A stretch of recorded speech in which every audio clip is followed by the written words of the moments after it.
Assalamualaikum warahmatullahi wabarakatuh. Penonton dan pendengar setia kisah horor 24. Di sebuah desa kecil yang jauh dari hiruk-pikuk kota, berdiri sebuah rumah tua dengan garasi kosong yang telah lama tak digunakan. Rumah itu milik keluarga Pak Dadang yang diwarisi dari orang tuanya. Garasi tersebut menyimpan mobil tua berwarna merah yang kini masih ada dalam garasi dengan keadaan rusak, dan sejak itu garasi dibiarkan terbengkalai. Namun, ada cerita kelam yang beredar di desa tentang garasi tersebut. Konon, garasi itu dihuni oleh arwah seorang nenek tua bernama Emak Aca. Semasa hidupnya, Emak Aca adalah penjaga rumah tangga keluarga Pak Dadang. Ia dikenal ramah dan rajin, namun hidupnya penuh kesepian. Emak Aca tinggal di rumah kecil yang terhubung langsung dengan garasi. Hingga suatu hari, ia ditemukan meninggal di rumah tersebut. Warga desa mengatakan bahwa arwahnya tidak pernah benar-benar pergi. Di dalam garasi itu juga terdapat sebuah sumur tua yang sudah tidak terpakai. Sumur itu terletak di pojok ruangan, tertutup papan kayu yang sudah lapuk. Beberapa warga desa percaya bahwa sumur tersebut menjadi tempat Emak Aca sering beristirahat ketika hidup. Namun, ada juga yang mengatakan bahwa sumur itu adalah portal bagi arwah-arwah penasaran untuk keluar masuk dunia manusia. Di depan garasi, berdiri sebuah pohon pete besar yang rimbun dan menjulang tinggi. Pohon ini sudah ada sejak zaman kakek nenek Pak Dadang. Meski terlihat biasa saja, warga desa percaya pohon itu menyimpan energi mistis yang terkait erat dengan sejarah rumah tersebut. Aroma khas pete seringkali tercium lebih tajam di malam hari, terutama saat angin berembus melewati dedaunannya. Banyak yang percaya pohon itu menjadi tempat singgah bagi makhluk halus. Tak jauh dari pohon pete, terdapat sebuah kuburan kecil yang terplester rapi. Kuburan itu diyakini sebagai tempat peristirahatan terakhir seseorang yang pernah tinggal di rumah tersebut, meski identitasnya kini terlupakan. Warga sering meletakkan bunga di atasnya sebagai bentuk penghormatan. Pak Dadang, istrinya Bu Ais, dan anak-anak mereka baru saja pindah kembali ke rumah itu setelah bertahun-tahun tinggal di kota. Malam pertama mereka di sana, suasana terasa aneh. Angin malam berembus masuk melalui celah-celah jendela garasi, menciptakan suara desis yang menyeramkan. Daun-daun pohon pete di depan garasi bergesekan, menciptakan suara lirih yang menambah suasana mencekam. Putri mereka, Salsa, seorang remaja berusia 14 tahun, adalah orang pertama yang merasakan kejanggalan. Ketika ia berjalan melewati garasi untuk mengambil air di dapur, ia merasa seperti ada yang mengawasinya. Dari sudut matanya, ia melihat bayangan seorang wanita tua berdiri di dekat pintu garasi. Namun, saat ia menoleh, bayangan itu lenyap. Ketika Salsa kembali ke kamarnya, ia mengingat sesuatu yang aneh. Papan penutup sumur tua di garasi terlihat sedikit bergeser. Apa mungkin angin tadi yang menggesernya? Pikir Salsa, mencoba menghilangkan rasa takut. Bu, tadi aku lihat seseorang di garasi, kata Salsa dengan wajah pucat. Bu Ais mengelus kepala Salsa. Ah, mungkin hanya bayangan. Rumah ini sudah lama kosong. Kamu cuma butuh waktu untuk menyesuaikan diri. Semakin hari, gangguan menjadi semakin sering. Malam-malam keluarga itu sering terganggu oleh suara langkah kaki di garasi. Meskipun garasi itu kosong. Pernah suatu kali, Pak Dadang mencoba memastikan dengan membawa senter.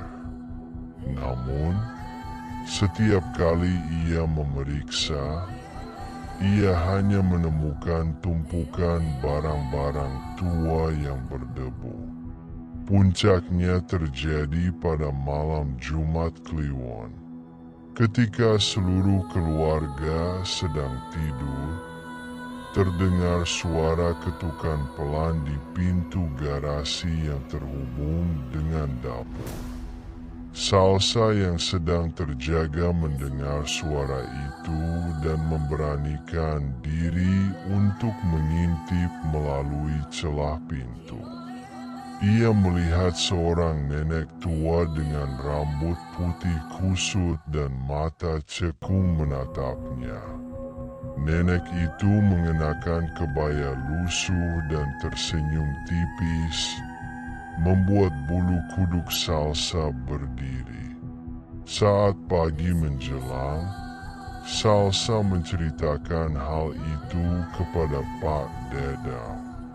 Pak Dadang memutuskan untuk memeriksa garasi sekali lagi. Ketika ia sampai di sana, ia melihat papan penutup sumur tua telah bergeser lebih jauh dari sebelumnya, seperti ada yang mencoba membukanya. Pak Dadang memanggil tukang untuk membantu menutup kembali sumur tersebut dengan semen. Namun gangguan tidak kunjung berhenti. Malam berikutnya, suara ketukan dari dalam sumur mulai terdengar, semakin jelas dan menyeramkan. Sementara itu, pohon pete di depan garasi tampak lebih menyeramkan. Beberapa daun jatuh dengan sendirinya, meskipun tidak ada angin. Keesokan harinya, Pak Dadang meminta bantuan dukun setempat, Mbah Uwan. Setelah melakukan ritual di garasi, Mbah Uwan mengungkapkan bahwa arwah Mak Acah tidak tenang karena merasa terlupakan.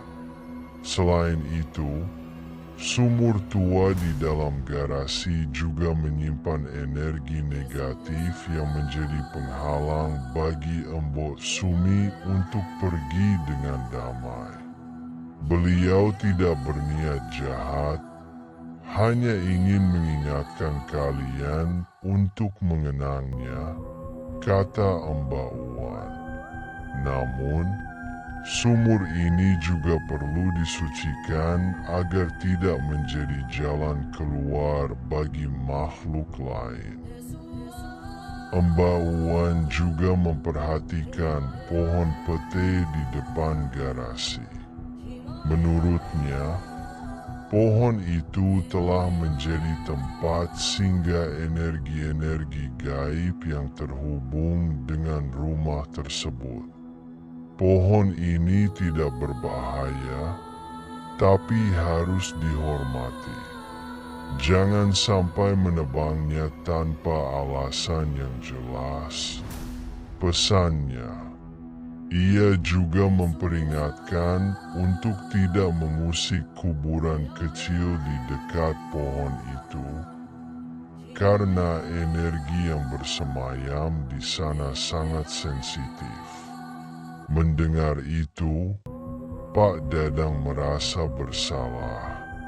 Ia pun mengadakan selamatan dan doa bersama untuk arwah Mak Aca, sekaligus meminta Mbak Wan untuk menutup sumur tua itu dengan doa-doa khusus. Pada malam setelah selamatan, suasana rumah menjadi lebih tenang. Tidak ada lagi suara langkah kaki atau bayangan aneh di garasi. Namun, ada satu malam ketika Bu Ais terbangun untuk mengambil air. Ia merasa seperti ada yang mengikutinya dari garasi. Saat ia berbalik, ia melihat sekilas bayangan Emak Aca berdiri di depan kamar kecil dekat garasi. Tersenyum seolah mengucapkan terima kasih sebelum perlahan menghilang. Bu Ais hanya bisa tertegun, menyadari bahwa Emak Aca akhirnya benar-benar tenang. Setelah beberapa bulan berlalu, keluarga Pak Dadang mulai merasa nyaman tinggal di rumah itu.